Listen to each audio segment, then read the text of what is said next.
Herkese merhaba arkadaşlar. HP 2720 fotokopi tarayıcı Wi-Fi yazıcımıza bitmeyen kartuş sistemi takacağız.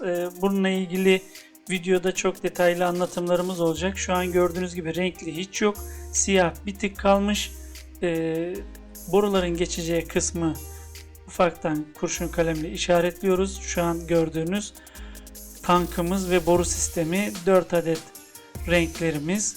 Kırmızı, sarı, mavi ve siyah. Şimdi bunları nasıl ayarlayacağız? Hangi yükseklikte olacak? Çünkü fazla yüksek olduğu zaman borudan basınç yapıyor kartuşa sistem. Hemen şimdi şöyle bir delik delme ile başlayalım. Yandan deliğimizi açıyoruz. Bu arada elimde tuttuğum bu delme aparatı kutunun içerisinden hazır çıkıyor. Bununla hem kartuşları deliyorsunuz hem de böyle printerınızın yanına ufak bir delik açabiliyorsunuz. Her türlü her işinize yarayacak bir aparat yapmış adamlar. Hem boruların ebatına göre de tam denk geliyor. Böylelikle hiç zorluk çekmeden boruları oradan gördüğünüz gibi direkt içeriye gönderebiliyorsunuz. Hemen ufaktan bıçakla şöyle kenar çapaklarını temizledim.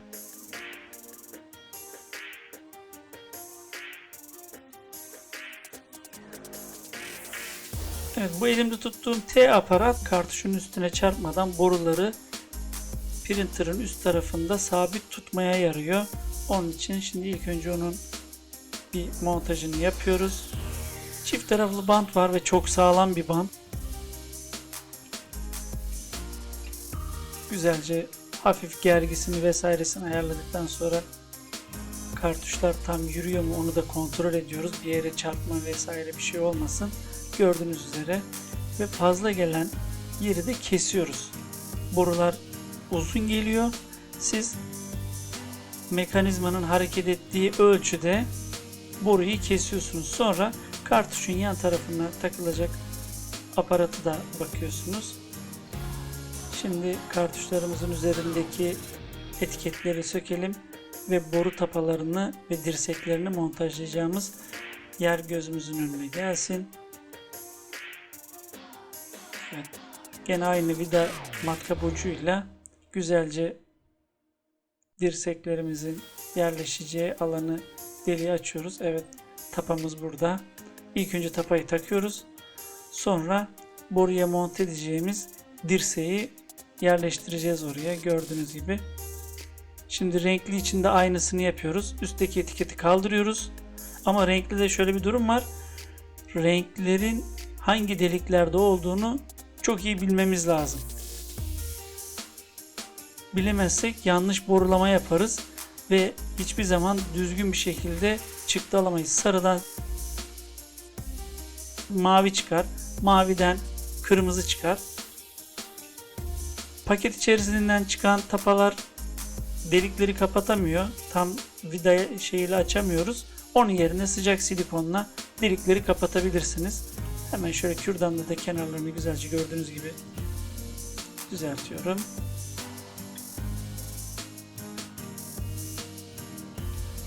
Evet. Renklinin de delik delme işlemlerini yapıyoruz.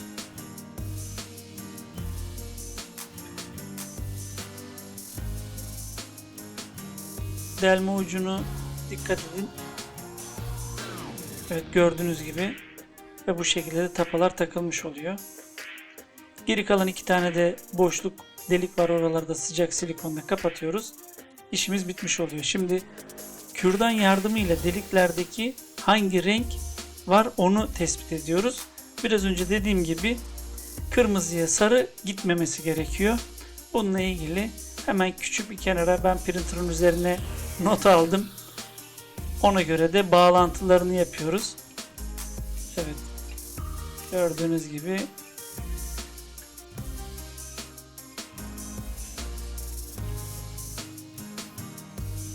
bu küçük bidonlardan çıkan mürekkeplerimiz dolum tankını %100 doldurmuyor arkadaşlar. Doldurmadığı için yarısı ve yarının üzerinde gibi bir şeyle oranla dolduruyor. Yani %60 %70'i doluyor. Bundan dolayı hani niye dolmadı, tam olmadı vesaire diye şikayette bulunmanıza gerek yok. Renklerimiz bu şekilde ve doldurma işlemini yapıyoruz. Hemen tankın arka tarafında büyük delikler var. Mürekkeplerimizin tapalarını açıyoruz ve ucu tamamen kapalıdır. Bir bıçak yardımıyla kesiyoruz. Sonra onu güzelce dolum tankına boşaltıyoruz. Buradaki yerleri siz kendiniz belirleyebilirsiniz. Ben ilk başa siyahı koydum. Çünkü siyahın kartuşu ayrı olduğu için ilk boru siyah olsun istiyorum. Arada bir borunun siyaha gitmesini istemiyorum. Diğer renkleri istediğiniz sırayla yapabilirsiniz. Hani onda özel bir şey yok, sıralama yok. Ama siyah mutlaka ya en başta olması gerekiyor. Çünkü boruyu monte ettiğiniz zaman ilk borunuz siyah olsun. Gördüğünüz gibi maviyi doldurdum. Şimdi sarıyı dolduracağım.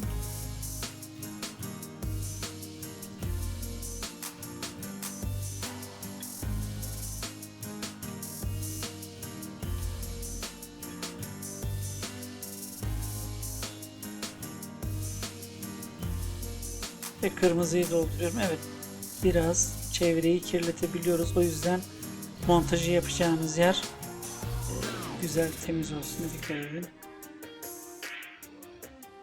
Tankın tapalarını kapatalım.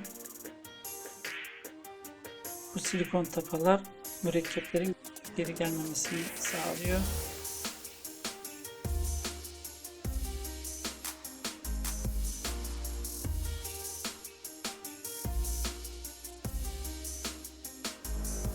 Elinizde bir eldiven olursa çok iyi olur. Yoksa benim ellerim gibi rengarenk olabilir elleriniz. Su bazlı olduğu için sabunla güzelce çıkartabiliyorsunuz. Şimdi boruların aralarını açıyoruz ve siyah kartuşa ilk dirsekle montajımızı yapıyoruz.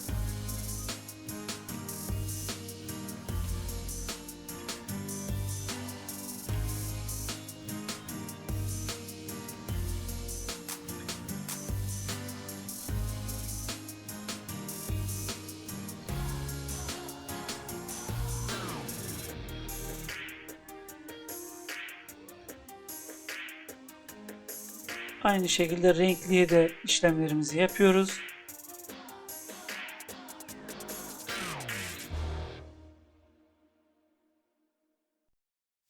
Ve sonra montaja geçeceğiz. Şimdi burada kutunun içeriğinden çıkan aparatla havalarını alıyoruz kartuşların. Çünkü bitmek üzere olduğu için siyah kartuşum. Mürekkebi tam çektiriyorum borudan. Sonra havasını alıyoruz bu şırınga yardımıyla. Renkli de aynı hava alma işlemini yapıyoruz. Bu çok önemli. Havasını almazsanız kartuşunuz doğru düzgün yazmaz. Sorun yaşamamanız için mutlaka havasını alın kartuşlarınızın. Ve dikkat edin, sağa sola mürekkep sıçratmayın. Şimdi kartuşlarımızı printerımızın içerisine yerleştiriyoruz. Borulara çok dikkat edin. Ezilmesin orada. Çünkü akışkanlık bozulmaması gerekiyor. Montajı yaptık. Şöyle içerideki hareket alanına bakıyoruz. Borular sağa sola bir yere çarpıyor mu?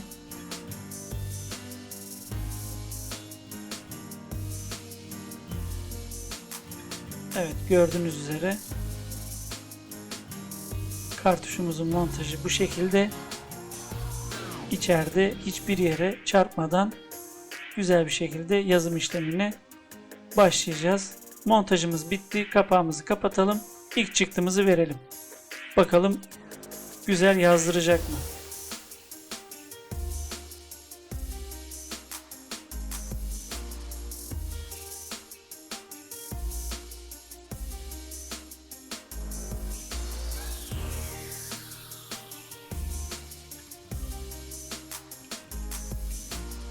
Ve gördüğünüz üzere güzel bir çıktı oldu.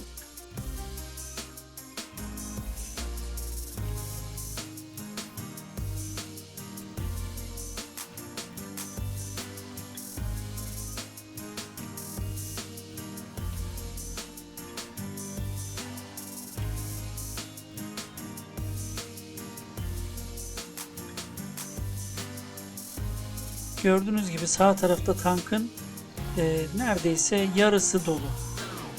Yani o gelen kutudan çıkan mürekkep bidonları tankınızı tam doldurmuyor. Zaten bu da size çok uzun zaman yeter. Yazıcınızın, kartuşunuzun kafaları bozulmadığı sürece uzun süre devam eder. Gördüğünüz gibi bayağı da güzel, iyi bir çıktı verdi. Hiç sorun yok. Yazıcı takılmıyor. Renklerde bir bozulma yok. Temiz bir şekilde. Bir de sınama sayfası alalım hemen.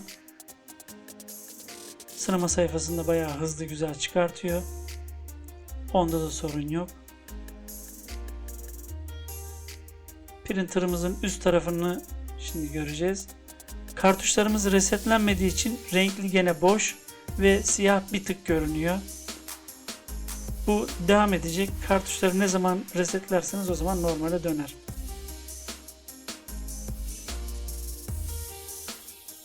Bir başka videoda görüşmek üzere. Kendinize iyi bakın.